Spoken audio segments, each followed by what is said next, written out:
Basta sa akin ka sumama na, di na ako maghahanapan ng iba. Alright, susunod, Bombo Elmar. Mayor Esco, paano ka Ito po ang pinaka-favorite ko, pinaka-gusto ko sa lahat ng mga sinabi ni Yorme. Diyos ko po, sana po talaga magkatotoo to talaga. Please lang, Yorme. I-ano mo to, talagang gawin mo talaga to. Ito ang pinakamaganda na sinabi ni Yorme sa lahat po ng nanonood ngayon, sa lahat po ng makakapanood nito. I-upload ko po ito ng bukod sa aking YouTube at Facebook page. Sana po talagang mangyari to. Lahat po tayo makikinabang dito kahit ano pang kahit ano pa ang presidente mo, kahit sino pang presidente mo, kahit ano pang partido mo. Napakaganda po nito. Magiging kakaiba, different from other presidente ng ating bansa, in preparing our country from natural calamities, dumaan ang super typhoon Yolanda. We never learn. Dumaan itong super typhoon Odette. Grabe ha, ilang araw yung na-isolate, no communications. So paano po ang plano nyo po? Thank you. Ayan na. Bombo Elmar.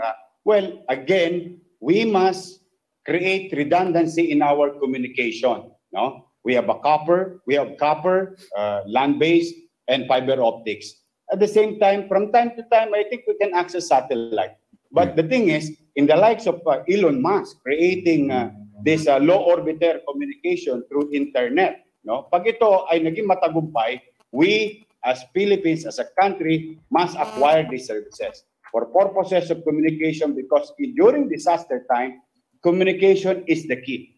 So that those leaders in somewhere and those people in the ground can talk to each other and updated on the real situation. Second, ayan. Ayun po ang pinakagusto ko sa lahat ng naging sagot ni Yorme. Actually, lahat maganda. Lahat okay, walang problema.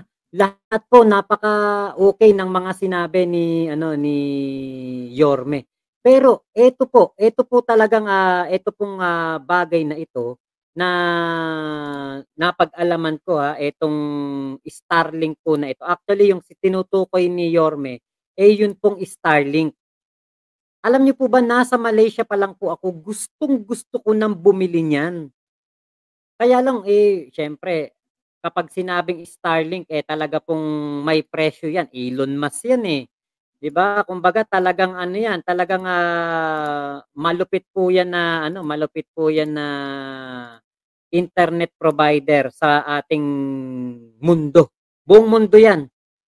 Ayan So ito po.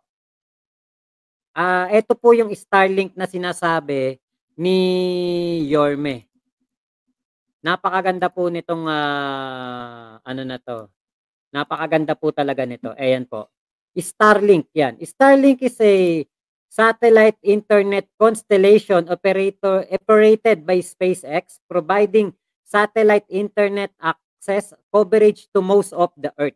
The constellation has grown to over 1,700 satellites through 2021 and will eventually consist of many thousands of mass-produced small satellites in low Earth orbit, which communicate with designated ground transceivers.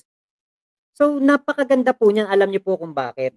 Kapag po nagkaroon ng Starlink sa ating bansa, kahit anong bagyo ang dumating, kahit anong lindol ang dumating, hindi po tayo mawawalan ng Wi-Fi connection. Bakit? Kasi katulad po niyan, yan pong Starlink na yan ay para po yung mga plato, parang ganon. Parang plato na nakaharap siya sa ating kalangitan. Nakaganyan siya, parang siya sa kalangitan.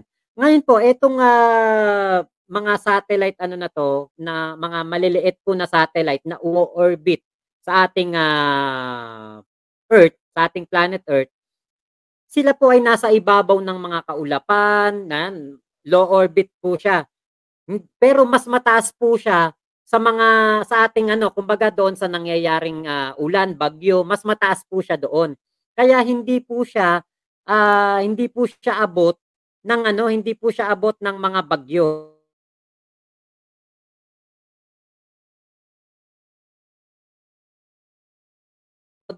umama sa Cebu, hindi po maapektuhan yung ating connection. So meron pa rin po tayong Wi-Fi connection na makukuha kahit po brownout ng 3 araw. Ito pong Starlink na ito ay meron siyang sariling tawag dito, meron po siyang sariling baterya na kahit po 3 araw na walang kuryente, mayroon po tayong supply ng kuryente para magamit yung Starlink. 'Di ba kumbaga ito pong Starlink na ito, napakaganda po talaga nito kasi nung pong nasa Malaysia po ako, meron po akong isang kaibigan na nasa Amerika na gusto sanang bumili nitong Starlink na ito at ipapa-activate ko sana sa Singapore. Ang problema hanggang makauwi po ako ng Pilipinas, hindi po nag-o-open ang border ng Malaysia at Singapore. Kasi dun lang po sa Singapore meron pa lang niyan. Hindi ko lang po alam kung meron nang nagbukas sa ibang kasi ang kanilang Asia branch o ang kanilang Asia headquarters sa Singapore po. Hindi ko lang alam kung meron na dito sa Pilipinas, kung meron na sa mga ibang bansa like Vietnam, Thailand. Kasi meron po akong isang naging kakilala na taga Thailand, Thai po.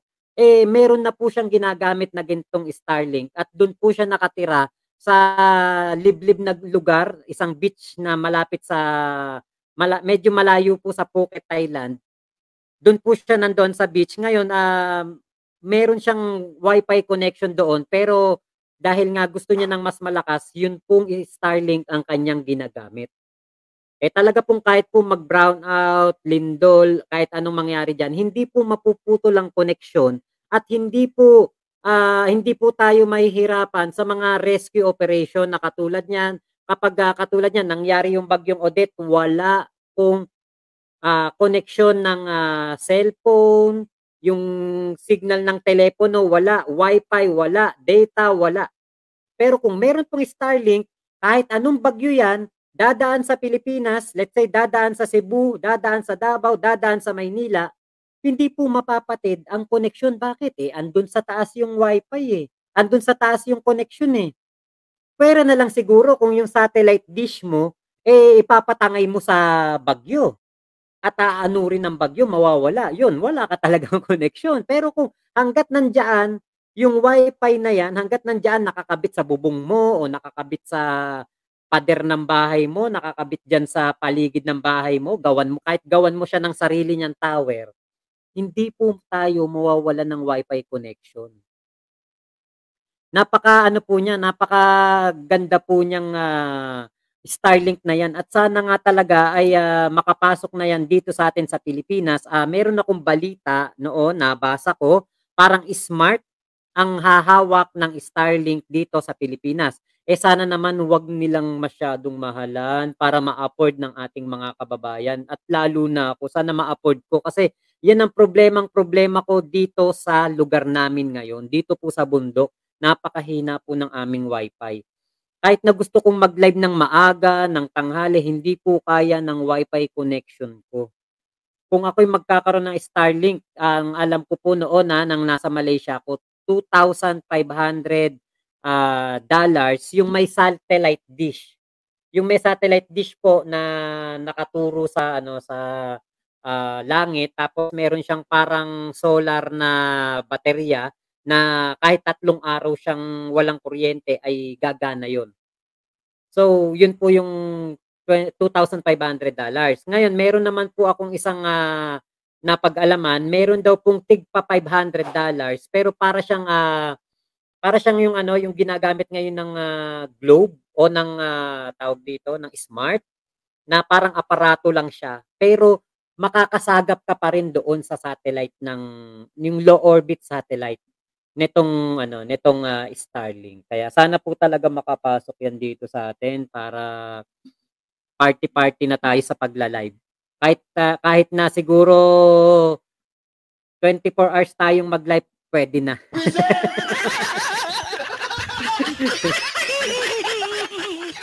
Okay, balik na tayo dito sa sinasabi ni Yorme. Okay, tuloy natin. Napapanahon naman na dapat gumawa tayo ng mga infrastruktura, whether pabahay or mga gusaling, huwag naman maging basang sisig yung ating mga kababayan. Doon na lalo na, taon-taon naman may bagyo. O alam naman na natin sila mapeperwisyo. Dapat yung gobyerno nakatuon na doon sa particular na geografiya ng ating bansa na laging sinasalanta ng mga kalamidad. Ayan. O, sige, yan. Katulad yan, huwag naman daw sana magmukhang basang sisiw. Eh bakit po ba nagiging mukhang basang sisiw yung mga nagiging biktima ng kalamidad? Eh eto, mag-throwback tayo. Panahon ng Yolanda. Kung maalala po ninyo, meron pong napakalaking pondo si Pinoy noong rumagasa ang bagyong Yolanda sa ating bansa. Napakalaki po ng naging nalikom nilang pondo at bigay ng mga ibang bansa na donasyon para sa mga nasalanta. Pero alam niyo po ba yung naging pera diyan ginastos po na gumawa ng matitirhan nitong mga nasalanta ng bagyo, pero yun pong kanilang mga ginawang mga pabahay hindi po kayang tirhan kahit ng hayop. Bakit? Kasi nga po, very substandard. Alam niyo po yung yero, napanood ko. Meron ako isang napanood na video sa Facebook ko yan napanood. Napakatagal na nung video na yun. Natagal ko nang napanood yun. Alam niyo po yung yero doon sa reclamation area o parang yung pinaggawaan po ng pabahay para sa mga nasalanta ng bagyong Yolanda. Yung pong yung alam niyo yung yero, napupunit ng kamay. Imagine niyo po yun, yero yero. Napupunit ng kamay. Napakahirap punitin nun, di ba? Kung yan kung yan talagang yung mga gandang yero, yung mamahaling yero. Pero ang ginawa po nila, nilagay po nila doon yung yero, napupunit ng kamay. Yung plywood, napupunit din ng kamay. Okay, hanap tayo dito ng Bagyong Yolanda victims. Ano ba tawag doon? Pabahay na lang, lagay natin.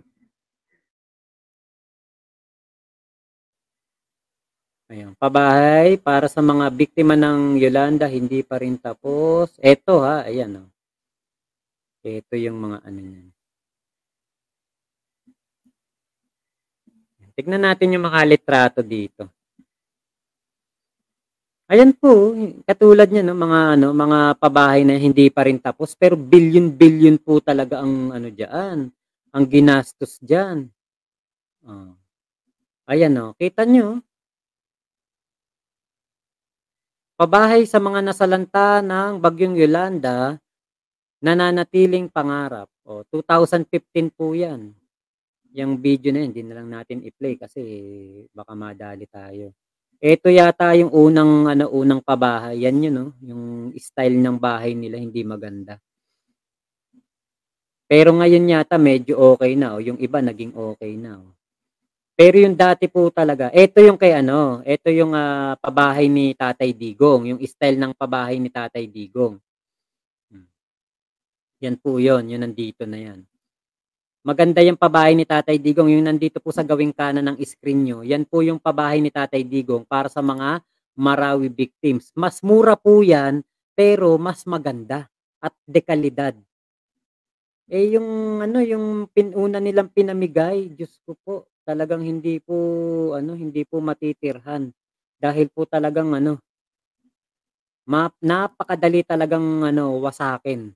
Yan Leyte Representative Romualdez umapela sa Pangulo na panagutin ang nasa likod ng itinayong substandard na pabahay para sa Yolanda victims. Substandard po talaga. Imagine niyo ang nung pong sinalanta ng tsunami ang Japan, billion din po ang nakuha nilang pera galing sa donasyon ng iba't ibang bansa para makatulong sa sa kanilang para sa kanilang mga kababayan. Pero alam niyo po kung ano ang pinatayo ng ng Japan? Ay, grabe po. Naku, napakaganda, condominium talaga. Oh, punta naman tayo, Japan tsunami victims housing project.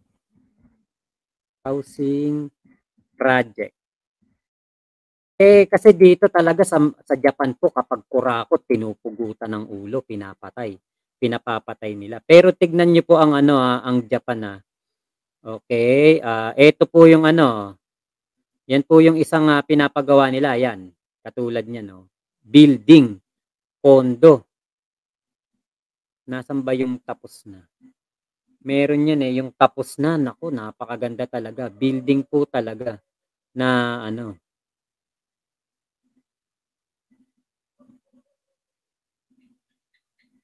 wala dito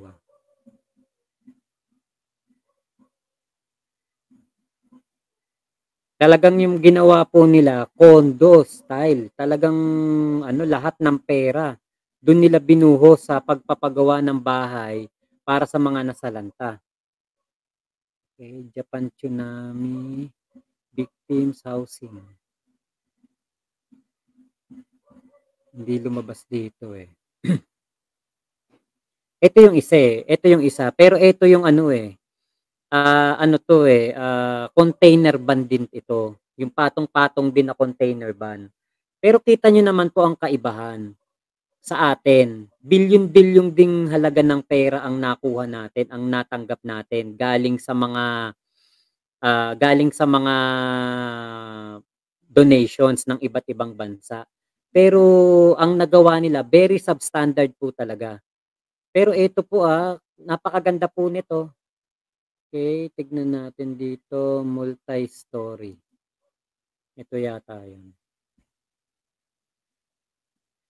Ito parang ganito po yung nakita ko noon Yung parang hanggang 6th floor, 7th floor, 8th floor, parang ganon.